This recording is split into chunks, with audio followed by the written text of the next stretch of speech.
నేను కోటేశ్వర గారితో మాట్లాడతాను. సార్, కోటేశ్వర గారు ఎలా రెస్పాండ్ అవుతారు?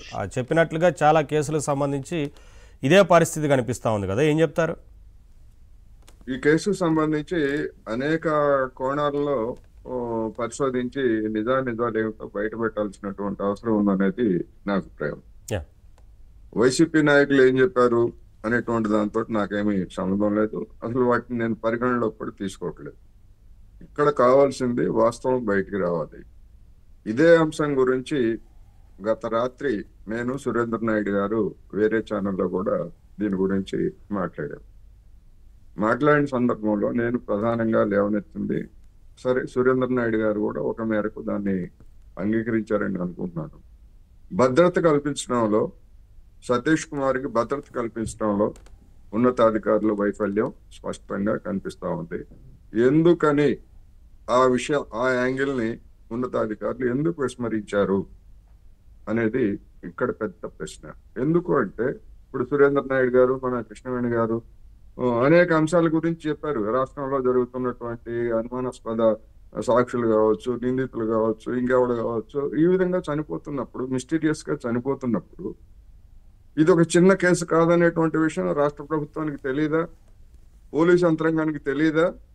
మరి అతని రక్షణ గురించి, అదేవిధంగా ఎవరైతే అసలైనటువంటి నిందితుడు ఎవరైతే రవికుమార్ అనేటువంటి నిందితుడు ఎవరైతే ఉన్నారో అతని రక్షణ గురించి జాగ్రత్తలు తీసుకోవాల్సినటువంటి బాధ్యత ప్రభుత్వానికి. ఇప్పుడు ఈ సతీష్ కుమార్ వ్యవహారం చూసిన తర్వాత ఆ రవికుమార్ ప్రాణానికి కూడా ముప్పు ఉన్నది అనేటువంటి అనుమానాలు కలుగుతున్నాయి. ఇక్కడ సమస్య ఏంటంటే, ఇక్కడ దీన్ని రెండు రకాలుగా చూడాలి ఈ కేసుని. ఒకటి, సతీష్ కుమారు పరకామణిలో చోరీకి పాల్పడినటువంటి రవికుమార్ను పట్టుకున్నాడు. ఆ మేరకు ఫిర్యాదు చేశాడు. అతని పాత్ర అంతే. ఆ రవికుమారు గడిచినటువంటి 20 సంవత్సరాలుగా పరకామణిలో పనిచేస్తూ ఎంత మొత్తం కొట్టేశాడు, లేదా బినామీ పేర్లతోటి తన పేర్లతోటి ఎన్ని ఆస్తుల్ని సమకూర్చుకున్నాడు, లేదా తన వెనకాల ఉన్నటువంటి వాళ్ళకి ఎన్ని ఆస్తులు సమకూర్చాడు అనేటువంటి విచారణ చేసినటువంటి అధికారి గాని అతని పాత్ర గాని అందులో లేదు. అతని పాత్ర ఎంతవరకు అంటే, తాను చేసినటువంటి ఫిర్యాదుని లోక్ అదాలత్లో వెనక్కు తీసుకోవడం వరకు అతని పాత్ర ఉన్నది. అతనేమి వ్యక్తిగతమైనటువంటి పని చేయలేదు. ఒక పోలీస్ డిపార్ట్మెంట్ తరఫున విధి నిర్వహణలో భాగంగానే చేశాడు. అతను ఉపసంహరించుకున్నాడు అంటే అతని వెనకాల ఉన్నతాధికారులు, డిపార్ట్మెంట్ లో ఉన్నటువంటి వాళ్ళు ఎవరు ఒత్తిడి చేశారు అనేటువంటిది ఇక్కడ మొదలు పెట్టాలి. మిగిలిన కేసుకి అతనికి సంబంధం లేదు. ఎందుకంటే ఆ గిఫ్ట్, లేకపోతే 42 కోట్లది 14 కోట్ల పేరుతో ఆ గిఫ్ట్, అవన్నీ అతనికి ఏమి సంబంధం లేదు. అతనేమి దాని మీద విచారణ చేయలేదు. అసలు ఆ ఫిర్యాదు కూడా లేదు. అతను చేసినటువంటి ఫిర్యాదు లేదు. మన సురేంద్ర నాయుడు గారు చెప్పినట్టు ఆ 70,000 రూపాయలు విలువ కలిగినటువంటి డాలర్లకు సంబంధించి మాత్రం అతను ఫిర్యాదు చేశాడు. అందుకని ఇప్పుడు ఆ ఫిర్యాదుని లోక్ అదాలత్లో ఉపసంహరించుకోవడానికి ఇతని మీద ఎవరు ఒత్తిడి తెచ్చారు? ఖచ్చితంగా పోలీస్ డిపార్ట్మెంట్ లో ఉన్నటువంటి పెద్దలే ఒత్తిడి తెచ్చారు. ఆ పోలీస్ డిపార్ట్మెంట్ లో ఉన్నటువంటి పెద్దలు ఎవరి తరఫున ఒత్తిడి తెచ్చారు? అతను ఎవరు అంటే పెద్ద జేయం గారి మఠానికి చెందినటువంటి గుమస్తా అతను. మరి ఆ పెద్ద జేయం గారికిను, లేకపోతే అతను చేసినటువంటి దొంగతనానికి ఏమైనా సంబంధం ఉందా? లేదా అతను చేసినటువంటి డాలర్ల దొంగతనంతో, ఇతర దొంగతనాలతో రాజకీయ నాయకులు లేదా బోర్డు సభ్యులుగా ఉన్నటువంటి వాళ్ళందరూ ఎవరెవరు కుమ్మక్కై ఆ నిధులు భోంచేశారు అనేటువంటిది ఒక పెద్ద ఇది.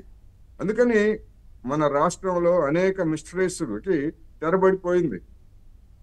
టన్నెల్స్ మూసుకుపోయాయి. ఇంకా ఏవి బయటకు వచ్చేటువంటి అవకాశం లేదు. అవే కాదు, మన దేశంలో అనేక కేసులు, అమెరికా లేదా ఐరోపా దేశాల్లో లాంటి కేసులు మనకు తెలుసు. ఇప్పటికే కెనడీ అనేటువంటి మాజీ అధ్యక్షుడిని ఎవరు చంపారు, ఎందుకు చంపారు, ఎలా చంపారు కూడా ఎవరికి తెలిసినా కానీ చెప్పరు. అదేవిధంగా ఇందిరాగాంధీకి సంబంధించి నగర్వాలా అనేటువంటి వాడు ఒక ఆర్మీ ఆఫీసరు ఇందిరాగాంధీ పేరుతోటి, అంటే ఆమె గొంతుకను అనుకరించి ఫోన్లో ఒక 60 లక్షల రూపాయలు మీరు డబ్బు పంపించండి అంటే ఒక బ్యాంక్ అధికారిని, హెడ్ క్యాషియరు, నేను నిజమైన నమ్మేసి నా 60 లక్షల రూపాయలు ఇచ్చానని చెప్పేసి చెప్తే ఆ నగర్వాల్ అనేటువంటి వాడి మీద విచారణ లేదు, ఏమీ లేదు. వెంటనే 1971 మేలో జరిగితే వెంటనే 72 నాటికి అతనికి శిక్ష పడింది. 72లో అతను జైల్లో అనుమానాస్పద స్థితిలో మరణించాడు. ఇలాంటి అనేక ఉదంతాలు ఉన్నప్పుడు ఆంధ్రదేశంలో ఈ ప్రాంతంలో లేదా వైసీపీకి చెందినటువంటి నాయకుల మీద అనేక వేళ్లు అనుమానాస్పదంగా చూపిస్తున్నప్పుడు ఈ సతీష్ కుమార్ని అంత బాధ్యతారహితంగా ఎందుకు వదిలేశారు? పోలీసు అధికారులు అతనికి చేసినటువంటి హెచ్చరికలు ఏమైనా ఉన్నాయా? రెండోది, అతను ముందు విచారణకు పిలిచినప్పుడు వీడియో ఫుటేజ్ తీశారా? ఒకవేళ వీడియో ఫుటేజ్ తీస్తే అతను ఏం చెప్పాడు? ఇలాంటివన్నీ కూడా బయటకు రావాల్సినటువంటి అవసరాలు ఉన్నాయి. అందుకని అసలు ఈ కేసు వ్యవహారంలో గతంలో వాళ్ళు చేసినటువంటిది ఖచ్చితంగా స్పష్టం. ఎవరినో రక్షించడానికి, అది రాజకీయ నాయకులా లేకపోతే జీఎం గారా మరొకరా అనేటువంటిది నాకైతే తెలియదు, విచారణలో చెప్పాల్సిందే. చేయడానికి ఆ రాజీ అసలు ఆ జడ్జి ఎట్లా అంగీకరించాడు? ఆ లోక్ అదాలత్ జడ్జికి రైటే లేదు అసలు ఆ విధమైనటువంటి దాన్ని అంగీకరించడానికి. అందుకని ఇది జడ్జి కుమ్మక్కు, ఈ రవికుమార్ అనేటువంటి వాడి కుమ్మక్కు, అతని వెనకాల ఉన్నటువంటి వాళ్ళ కుమ్మక్కు.